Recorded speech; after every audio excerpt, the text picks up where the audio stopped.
right, well, good afternoon, friends. It is a great delight for me to be here.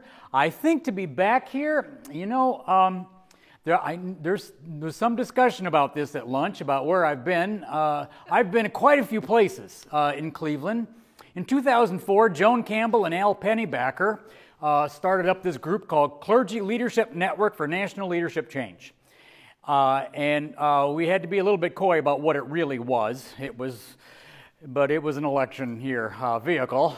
And Jim Forbes and I were the two speakers for this outfit. So we had our launch here in Cleveland at that big hotel across the way here. I think we were here too. We had, it was a movable feast. So I spoke in various places that year, and then there was another event afterward, and then Jim and I hit the countryside pretty hard that summer, which is where he got his idea of maybe I could have a national ministry beyond Riverside. I've also spoken at Covenant, where Bert, I think, still was in those days. So I've got all manner of connections to Cleveland, and it's a great delight for me to be back here. And yes, I've got this sort of swashbuckling talk here this afternoon. I've been reconsidering it walking down here, and even with various conversations, thinking, well, maybe I should give a different talk. But no, I think I'm going to stick with the one that I had in mind when I finally got here in the wee hours this morning, which is to say, yes, I'm going hard for this Black social gospel work that I'm still in the midst of right now, but it's also sandwiched around. We're, after all, in another election year and feeling certain things. And so there's a whole wash of economic justice and political issues, and there's just this, even also the kind of frame of, okay, we're at the end of the Obama period, and what about that, and what happened there? And so there's all of that to sort of deal with in one way or another, marshal together, and so that is what I'm going to do here. The social gospel movement that transformed this congregation and my seminary is justly renowned. It had a backstory in the Christian socialist movement in England. It arose in the USA as a response to the corruption of the Gilded Age and the rise of industrial society. It arose in black church communities as a response to the abandonment of Reconstruction and an upsurge of racial terrorism, which is what my book, The New Abolition, is about. It rode on the back of a rising sociological consciousness in literature. But above all, the social gospel was a response to a burgeoning labor movement. Trade unionists blasted the churches for doing nothing for poor and working class people. The middle-class Protestant ministers who founded the social gospel took that accusation very personally. They knew it was true, and they resolved to do something about it. The movement they founded got many things wrong, but it recovered the centrality of the kingdom of God in the teaching of Jesus. It recovered the social justice emphasis of Hebrew and Christian scripture. It created the ecumenical movement and the field of social ethics that I teach. It put social justice on the agenda of the ecumenical churches, founding the peace and justice organizations that still operate in mainline denominations. It established and legitimized liberal theology in American Protestantism. It was the greatest wave of social justice activism ever generated by the ecumenical churches. For decades, the social gospel was a Protestant enterprise. But John Ryan planted the seeds of a Catholic social gospel that became a movement in the 1920s. With the founders of the social gospel, especially Washington Gladden, W.D.P. Bliss, and the great Walter Rauschenbusch, the church began to say that if people suffer because of politics and economics, then the church has to deal with politics and economics, and it has to do so by changing unjust social structures. In the social gospel, society itself became a subject of redemption. Social justice became intrinsic to salvation. Until the modern era, nobody knew there was such a thing as social structure. But if sin and injustice were structural, not merely personal, salvation had to be reconceptualized. Salvation, to be saving, had to be personal and social. The key to the social gospel was its novel claim that the church has a mission to transform the structures of society in the direction of social justice. Neither part of that sentence was even a possibility before the 1880s. The greatest legacy of the social gospel, however, is not the one that came from Gladden, Rauschenbusch, Jane Addams, and all that. A black tradition of the social gospel arose during the same period as the famous white one. It had its own identity and integrity while sharing certain important things with white progressive Christianity. Martin Luther King Jr. was steeped in it. His role models were second-generation black social gospel leaders, and their role models were black social gospel founders. No tradition in American religious history has a greater legacy than this one. Yet the black social gospel was ignored for decades, and it lacked almost any literature until recently. Numerous conventions have long kept it from being remembered. Supposedly, there was no black social gospel worth noting. It had only a few proponents who had no impact. Black churches were too provincial and conservative to support social justice politics and social gospel theology. Booker T. Washington and W.E.B. Du Bois were not involved with the social gospel, so this category does not illuminate Washington versus Du Bois. Religious intellectuals no longer mattered anyway by the end of the 19th century, so it doesn't matter if we forget whatever religious intellectuals might have existed. Reinhold Niebuhr shredded the social gospel, so forget the social gospel. And the movement that did exist, the white one, didn't concern itself with racial justice. These are the conventions I was taught when I went to seminary. They ruled the field for decades, and every one of them is just flat wrong. The black social gospel had numerous proponents in its early years, most notably William Simmons, Alexander Crummell, Reverdy Ransom, Alexander Walters, Ida Wells Barnett, Richard R. Wright Jr., Adam Clayton Powell Sr., the main figures in my book, The New Abolition. They were an embattled minority even in their denominations because the social gospel was divisive and it threatened to get people in trouble. The founders and their successors fought hard for the right to advocate progressive theology and social justice politics. Washington versus Du Bois was at the center of the argument until the Du Bois faction prevailed. Some of the founders were active in the ecumenical movement, always prodding it to risk more for racial justice, especially Ransom and Wright. They were succeeded by a generation of leaders that espoused social gospel theology from the beginning of their careers. Mordecai Johnson, Benjamin Mays, George Kelsey, J. Pius Barber, Vernon Johns, Adam Clayton Powell Jr., Howard Thurman. Every figure I just named was a role model for Martin Luther King. Their legacy is immense, paving the way for the King generation of James Lawson, Joe Lowery, Andy Young, Bernard Lafayette, Jim Bevel, C.T. Vivian, Diane Nash, Pauli Murray, Otis Moss Jr. in this city, and other civil rights leaders of the 1950s and 60s, which was the heyday of the black social gospel. Some of the second and third generation figures, especially King, were influenced by Niebuhr, but none of them believed that Niebuhr invalidated the social gospel. Yet it was routinely claimed for decades that there was no black social gospel, and so its founders were forgotten. Martin Luther King did not come from nowhere, nor did the embattled theology of social justice that he espoused in the churches. There was a black tradition of the social gospel that gave leaders and ballast to the civil rights movement.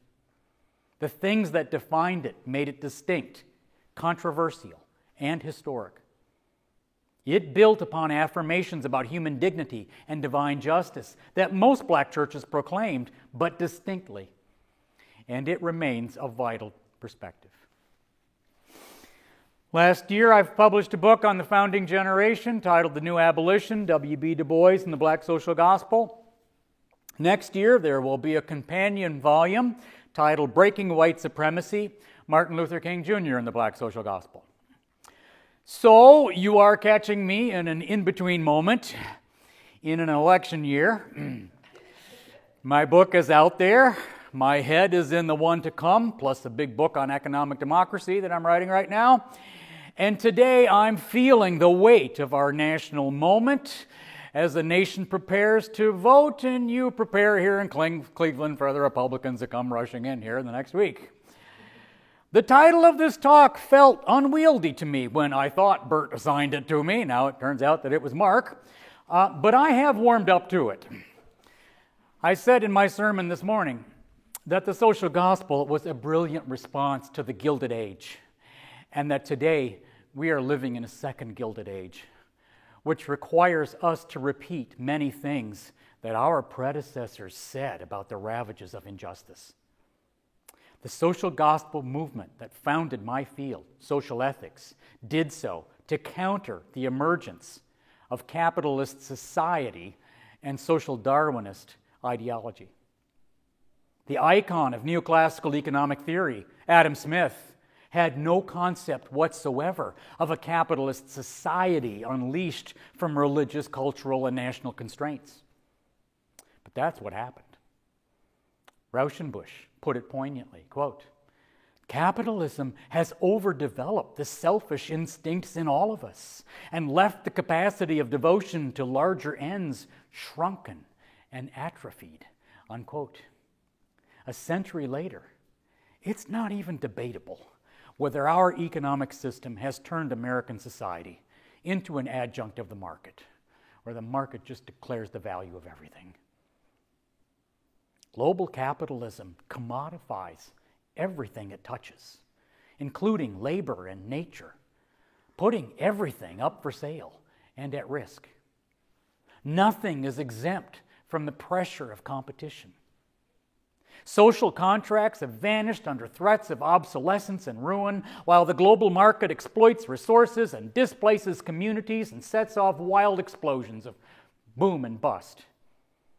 The debates that we're having today about busting public unions, cutting Medicaid, privatizing Medicare are byproducts of 30 years of economic globalization and of massive, structural, politically engineered inequality that exacerbate the worst aspects of globalization. Wages have been flat for 40 years and inequality has worsened dramatically. The share of the nation's income held by the top 1% has more than doubled since 1982. Today, the top 1% of the U.S. population holds 39% of the nation's wealth and takes in 25% of its annual income. The top 10% holds 70% of the wealth. The bottom 50% hold 2%. The crash of 2008 wiped out $8 trillion of home value. Wall Street has recovered rather nicely, but every trade deal we've signed has resulted in jobs leaving the United States. The economic gains just keep rising to the top 5%, and our prisons are stuffed with people of color. Neoliberal theory says that the integration of national economies into the global economy through trade, direct foreign investment, and short-term capital flows, and flows of labor and technology have all just flattened the world, so deal with it. In a flat world, you either compete successfully or you're run over. There is no political remedy. Any nation that wants a growing economy has to wear a one-size-fits-all golden straitjacket that unleashes the private sector, minimizes government, eliminates tariffs, deregulates capital markets, and allows direct foreign ownership and control. You know a lot about that in Ohio. But that exaggerates the futility of attempts to channel economic forces. Contrary to the story that neoliberals tell, the U.S. did not ensure its prosperity by donning the golden straitjacket and relinquishing its manufacturing base. From the late 1940s to 1975, productivity and wages soared together in this country, creating a middle-class society. Meanwhile, during that entire period, there was not a single bank crisis because New Deal reforms kept commercial banks out of the investment business. But wages flattened in the mid-70s and productivity just kept soaring. The rich got richer in the 80s and 90s while everybody else fell behind, taking on debt to keep from drowning. During this period, nearly every manufacturing-oriented society in the world outperformed the U.S. in income growth and did so with much more equitable distributions of income. In the 1980s, the U.S. cut the marginal tax rate from 70% to 28%, and it cut the capital gains rate from 45% to 20%. Of course, now they've got it down to 15%. That was a revolution. That was a blowout for politically engineered inequality. Then the global integration of two radically different models of growth, debt-financed consumption and production-oriented export and saving, created a wildly unstable world economy featuring asset bubbles and huge trade imbalances. First, we hollowed out our industrial base that paid decent wages, providing incentives to firms that made things to make them elsewhere. We know a lot about that around here. Then it rang up enormous trade deficits that left the U.S. dependent on China and Japan to finance our debt. Then the economy cratered after the debt resort reached its outer limit in the housing market and the mortgage bubble burst. For 20 years, we were told that governments are just passé in this area. I taught courses at Kalamazoo College for years. They were just dealt with that issue, which is what people said about that. But when the housing market crashed, these same supposedly obsolete governments coughed up $12 trillion in 2 months to save the system from itself. It started with people who were just trying to buy a house of their own, who had no concept of predatory lending and had no say whatsoever in the securitization boondoggle that spliced up various components of risk in order to trade them separately. It seemed back then like a blessing to get a low-rate mortgage. It was a mystery how the banks did it, but this was their business. You trusted that they knew what they were doing. Your banker sold the mortgage to an aggregator who bunched it up with thousands of other subprime mortgages and chopped the package into pieces and sold them as corporate bonds. Securitizations and derivatives are just great at concocting extra yield, and especially at allowing the banks to hide their debt, which is why the banks still love them.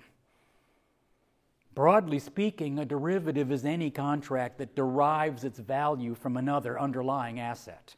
But more narrowly, it's an instrument that allows investors to speculate on the future price of something without having to buy it. Credit default swaps are private contracts that allow investors to bet on whether a borrower is going to default. In 1999, that market was $130 billion. By 2008, that market was $65 trillion. And that's the heart of the meltdown right there. AIG's derivatives unit was just a huge casino, selling phantom insurance with hardly any backing that then taxpayers had to pick up 4 times. Speculators gamed the system. Mortgage brokers, bond bundlers, rating agencies, and corporate executives all made fortunes selling bad mortgages, packaging them into securities, handing out inflated bond ratings, and putting the bonds on balance sheets. Banks got leveraged up to 50 to 1 and just kept piling on debt. The mania for extra yield fed on itself, blowing away business ethics and common sense because, after all, which is true, nobody knows what a bubble looks like. So things got pretty scary in September 2008. President Bush, near the end of an unforgettable week, offered the observation, this sucker might be going down. He was referring to the U.S. economy. And then a new president was elected. I worked hard, as some of you know, in 2 elections on behalf of Barack Obama. In fact, that's why I did a fair amount of my speaking in Cleveland, one part of my life, and I believe that he is a good president who has represented and led this country with consummate dignity. In many ways, I find him to be the most compelling human being to occupy the presidency in the past century. And I deeply regret that he squandered opportunities in his first 2 years to make huge, historic, attainable gains for justice. I am not invoking some fantasy of who he should be. His job is to be commander-in-chief of the American empire, and I never thought that electing Barack Obama would be something like electing Martin Luther King Jr., although I have a lot of friends out there that I have to debate on this point all the time. But President Obama could have made colossal gains that would not have required any break from the moderate, liberal-leaning perspective on which he campaigned in 2008. He could have broken up the big banks. He could have fought for a public option in health care. He could have gotten a strong immigration bill. Or he could have fought for a second stimulus for job creation and clean energy. I don't mean that all four of these things were achievable. Any two of them would have required all the political capital that he had in 2009 and 2010. But on no issue did the president plant a flag, risk legislative defeat, and fight for the historic achievement that was within reach. Instead, he played for half of what he wanted, and he took whatever he could get from the 60th vote in the Senate. Then Democrats lost the House, and we got debt ceiling hostage politics. In both halves of his first term, the president demoralized his progressive base. So I ended up writing a book about why progressives must not give up on Obama. That was 4 years ago, the last election. Somehow it feels much longer ago. A few weeks into his presidency, Obama met with the CEOs of the big banks. They were not so swaggering back then. The mega bankers knew that if the new president cut them down to size, he would reap an enormous political windfall. People across the political spectrum would have welcomed it. The Tea Party might not have taken off.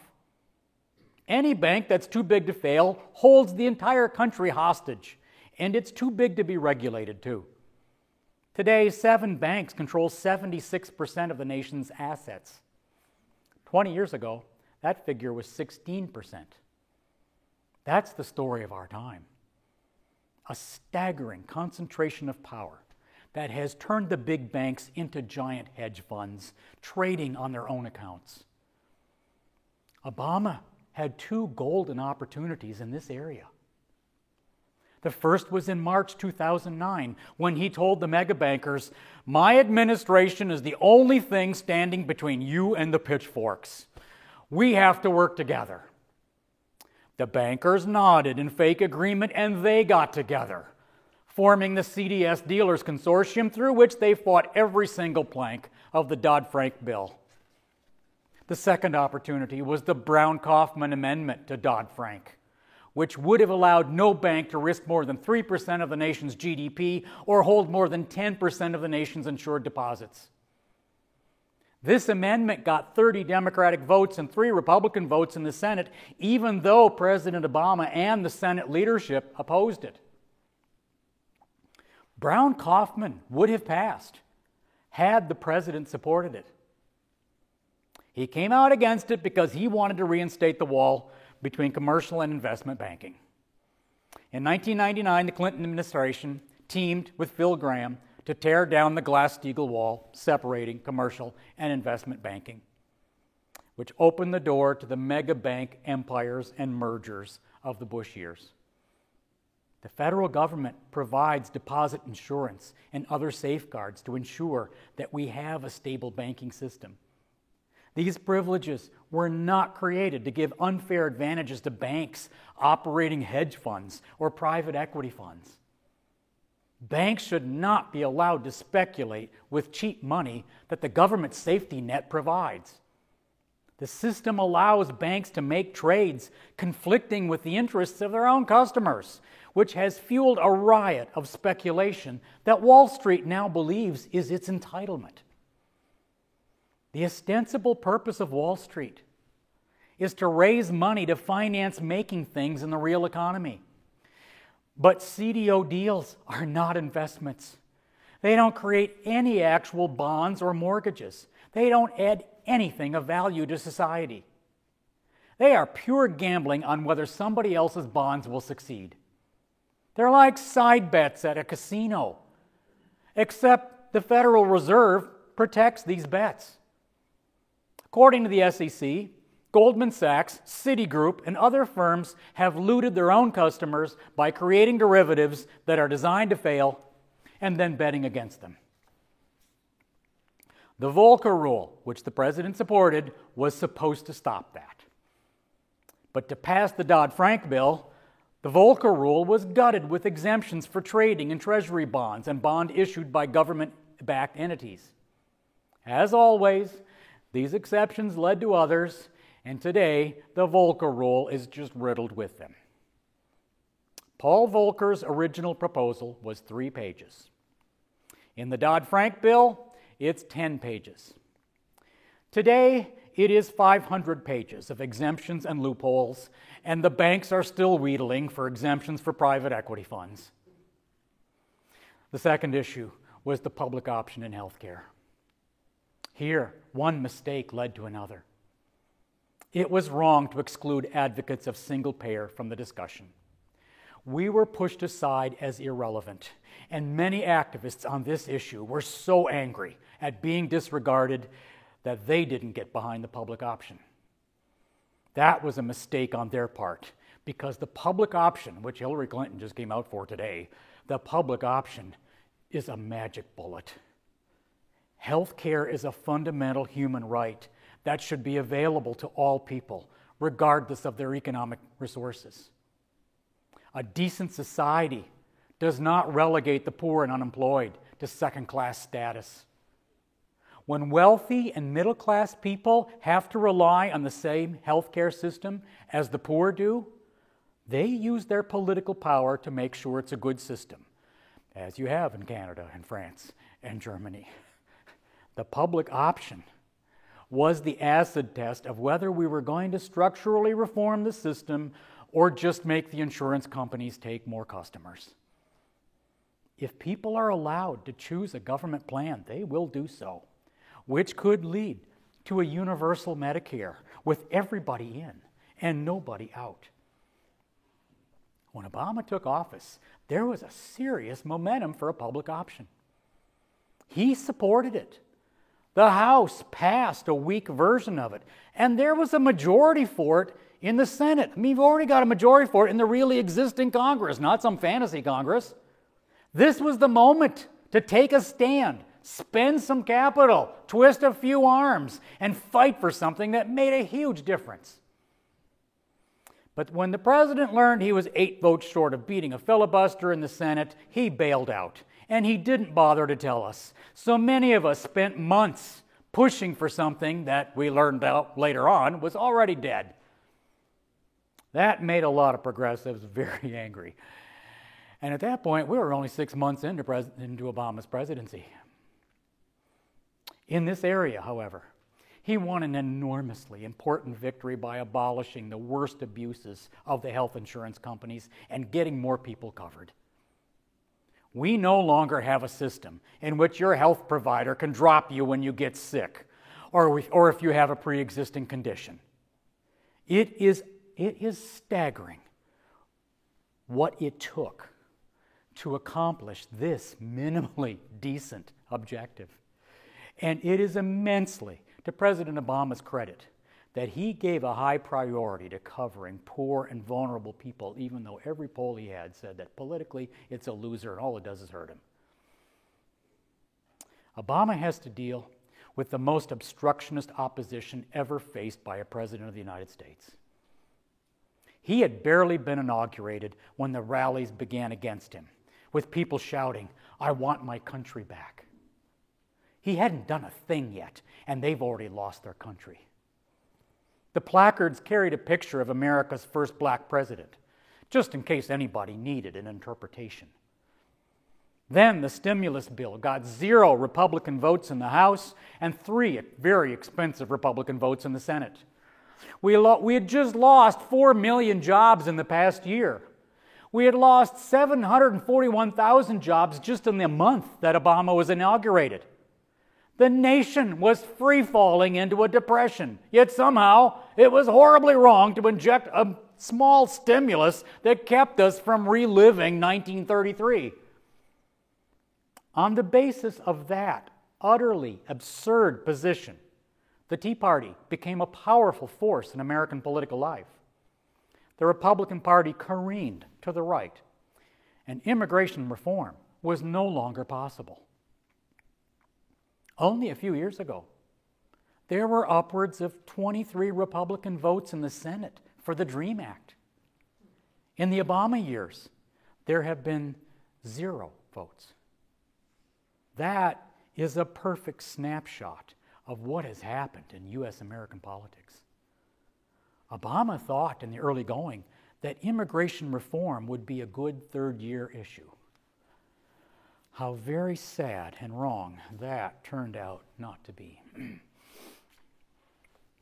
Throughout American history, our country has debated 2 fundamentally different versions of what kind of country we should want to be. One is the vision of a society that provides unrestricted liberty to acquire wealth. The other is the vision of a realized democracy in which rights over society's major institutions are established. In the first view, the right to property is lifted above the right to self-government, and the just society minimizes the equalizing role of government.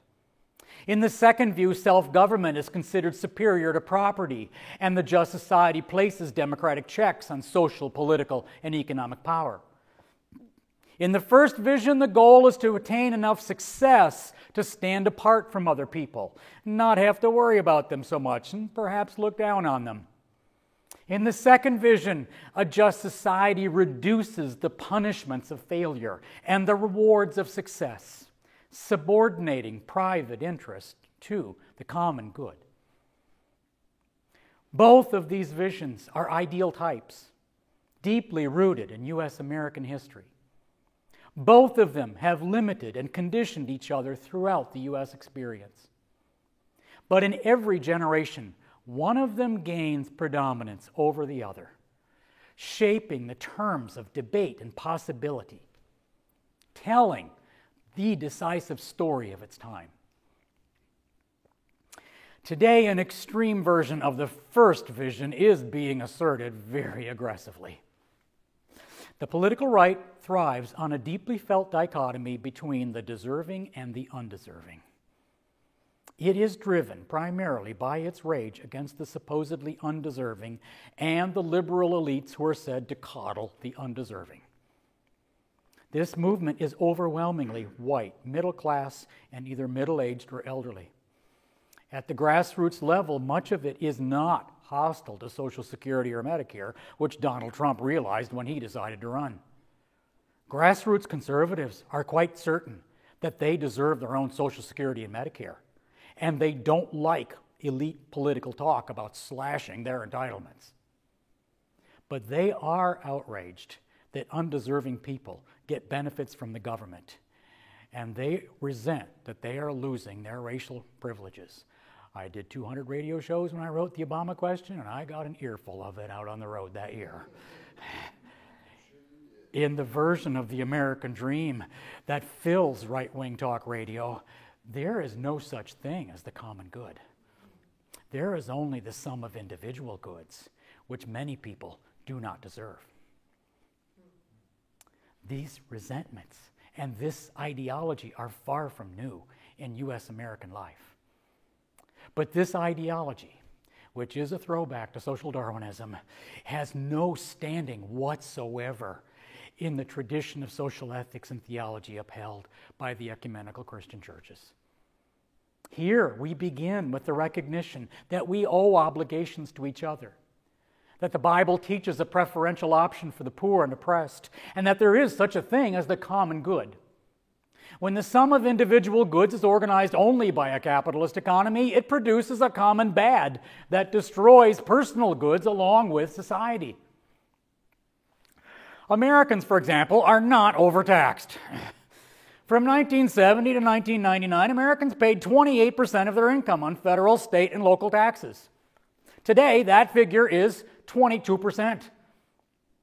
Moreover, this is how we got in debt. If we had stuck with the Clinton tax rates, our national debt today would be minimal or non-existent. We ran 3 huge surpluses in a row at the end there for a while. Our nation's debt exploded because during the Bush years, we cut the marginal rate in capital gains without paying for either one. We established a drug benefit that we didn't pay for either, and we fought 2 long wars that we didn't bother to pay for. These expenditures doubled the nation's debt in 7 years, and that record just keeps mounting, accounting for 3/4 of the new debt that has accumulated under Obama's presidency. Today, wealthy Americans pay income taxes at the capital gains rate, 15%. Investment managers earning millions per year are allowed to classify their income as carried interest, which is taxed at the capital gains rate. Constantly, we are told that the investor class would lose its zeal for making money if it had to pay taxes on its actual income, or if the capital gains tax were raised. How ludicrous. No investor passes on a promising investment because of the tax rate on a potential gain. Warren Buffett says, "I've been in this business for 65 years. I've never seen a single example of that supposed phenomenon." An ethically decent tax system would have additional brackets for the highest incomes, as the U.S. long did. It would have a bracket for $1 million earners and a bracket for $10 million earners and so on. It would lift the cap on the regressive Social Security tax, taxing salaries above $118,000 per year. It's just absurd that somebody making $1 million per year pays no more into Social Security than somebody making $118,000. The Obama years have gone by, and we have not even debated simple, sensible reforms that could make an enormous difference for the common good. A minimally decent adjustment would fix Social Security for decades. Capital gains could be taxed as ordinary income. U.S. foreign income could be taxed as it is earned. A gas tax or a carbon tax would help the environment and pay for needed infrastructure. The subsidies for oil, gas, and coal companies could be eliminated. Credit default swaps could be taxed. Imagine that. I stress that these are pedestrian proposals. In Europe, these policies are considered center-right or even conservative. We would still be way below European levels of taxation, and tax rates aren't the most important factor for economic growth anyway. Creating a healthy and productive workforce is way more important than the fluctuations in tax rates. Educating the workforce for 21st century jobs and investing in research and technology are way more important. Developing a strong infrastructure and saving for investment are at least as important as tax rates.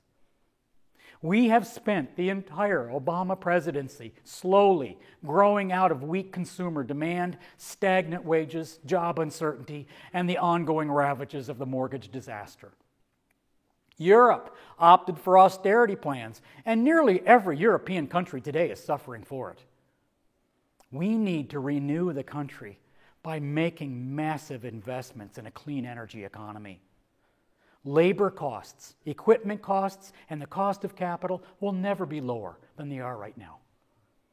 The U.S. has underinvested in infrastructure, education, and technology for decades. Economic democracy is about expanding the cooperative sector and extending the values and rights of democracy into the economic system. It mixes worker, community, and mutual fund ownership models. I don't believe that the factors of production trump everything, but I do believe that those who control the terms, amounts, and direction of credit play an enormous role in simply determining the kind of society that the rest of us end up living in. For those of us who belong to a faith tradition, having a religious faith keeps us in the struggle for a better world. In Hebrew and Christian scripture, the test of ethical action is how it affects the struggles of oppressed and excluded people. I am for almost anything that helps our beleaguered seminaries and religious congregations and other communities of moral memory hold on against a dominant culture that denigrates the poor and vulnerable. And I am for anything that helps us creatively refashion our religious institutions for a global, interdependent, interfaith world. In most religious traditions, the local congregation is the fundamental organizational vehicle of religious practice. But congregations have never been at the forefront of social justice activism. In the religious sphere, the strongest social justice organizations are ecumenical and interfaith networks. Interfaith Worker Justice is an important example. Chicago-based network of Christian, Jewish, Islamic, and other religious communities. It was founded in 1996. It focuses on wage theft, corporate abuse, immigration reform, and raising the minimum wage, and the right to organize. It has 70 affiliated organizations across the country, and its policy department is the nation's leading producer of interfaith resources on economic justice issues.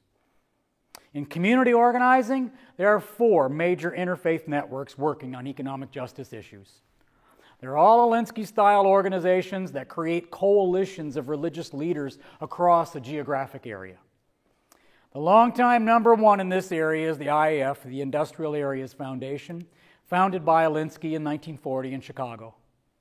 IAF is known for its work on anti-poverty and housing issues, and for its focus on building coalitions to create power, understood as the ability to change society. The second biggest interreligious network, the one with which I have personally the most background experience, is the Gamaliel Foundation. It was founded in '68 in Chicago to support the Contract Buyers League, an African-American organization fighting banking policies. At the national level, Gamaliel focuses on immigration, health care, and transportation. At the local level, it focuses on whatever its highly intentional steering committees decide it needs to work on in that area, usually giving privilege to the issues of people of color. And it currently has 60 affiliates in the U.S. and 5 provinces of South Africa. Number 3 is the PICO National Network, founded in 1972. Instead of organizing on the basis of common issues, PICO employs a congregation community model that focuses on building relationships and networks sharing social justice values. PICO has 44 affiliated federations and has 8 statewide networks in 150 cities. And PICO today is thriving. It is on its way to becoming the leading organization in interfaith activism, although my IAF friends get mad at me when I say that. It is already the one with the most energy and momentum. Number 4 is the Direct Action and Research Training Center, DART, founded in '82 in Florida. DART works on many economic issues, but it's best known for training community organizers and social justice leaders, and it focuses on powerlessness, not on symptoms. Community organizing is inherently limited. It has trouble scaling up, and it burns people out. But it builds personal relationships across racial, ethnic, religious, and class lines. It empowers marginalized communities, and it does these things better than any kind of social justice activism that I know or have ever been part of. Religious activists are big on faithfulness and just hanging in there. We are stubborn in holding out for face-to-face meetings and building personal relationships. we usually recognize that giving voice to grievances is a major part of social justice work, and that grievances mobilize individuals to join movements. The decline of the churches has caused every denomination to slash its public policy and lobbying operations, something I deeply grieve. And yet today, for all of that slashing, there is more grassroots, interreligious, social justice organizing going on than ever. I've been involved in this work for 30 years, and I've never been hopeful about it, about the movement for it in this country, until now.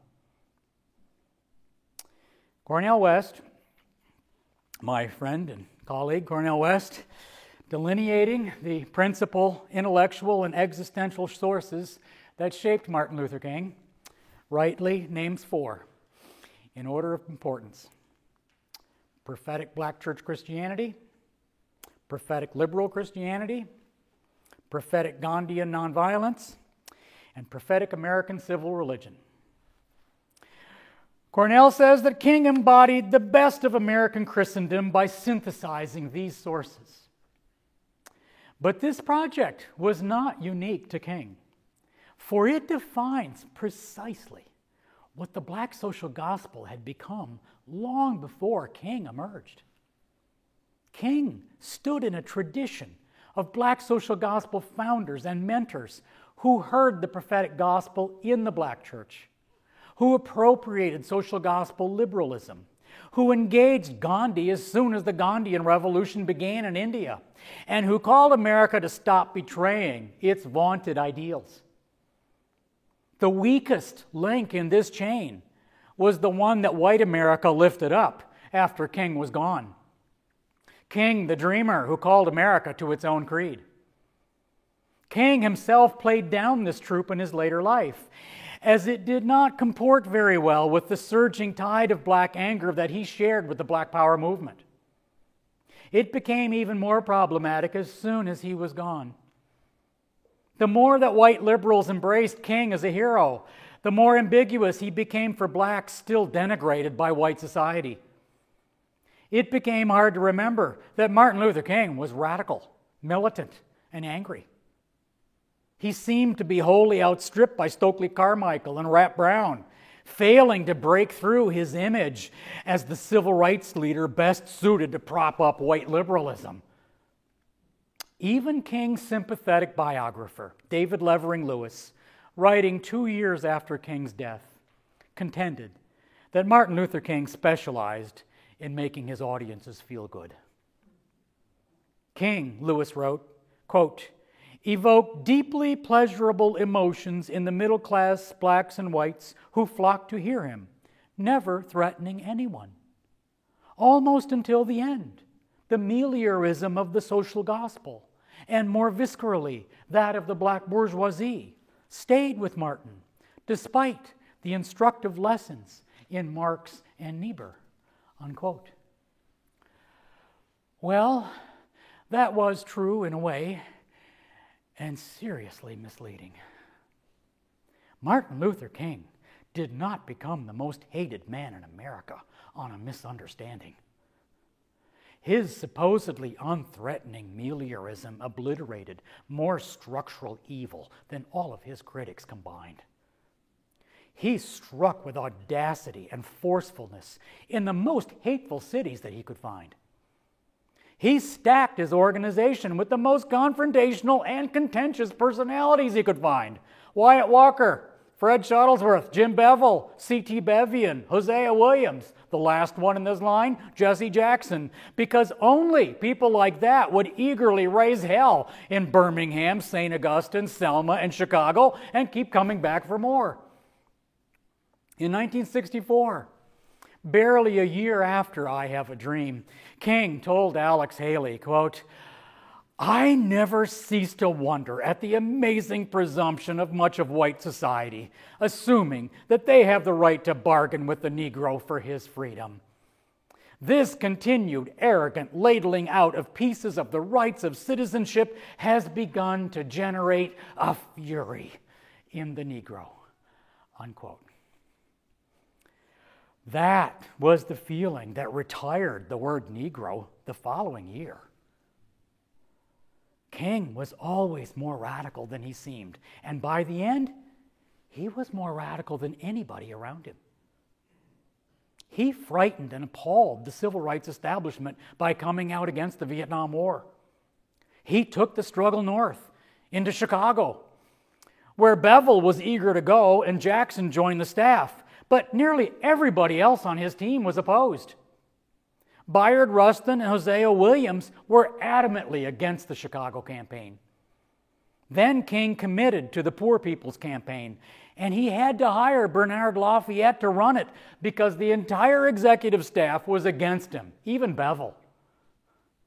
Near the end, King doubled down on the path of public sacrifice, dragging others along. He had never taken care of himself, and he would not change his ways merely because he was deeply exhausted and depressed. As a child, he had sung that he wanted to be more and more like Jesus. In his last years, he bore his cross so intently and with such disregard for his health that his friends suspected a death wish. The Poor People's Campaign, which he launched at the lowest point of his life, topped his previous forays into risky, controversial, chaotic protest. He would not be moved by strategic arguments about political reforms. He would not be shamed into reverting to middle-class politics, even though there were powerful arguments to say on behalf of doing that.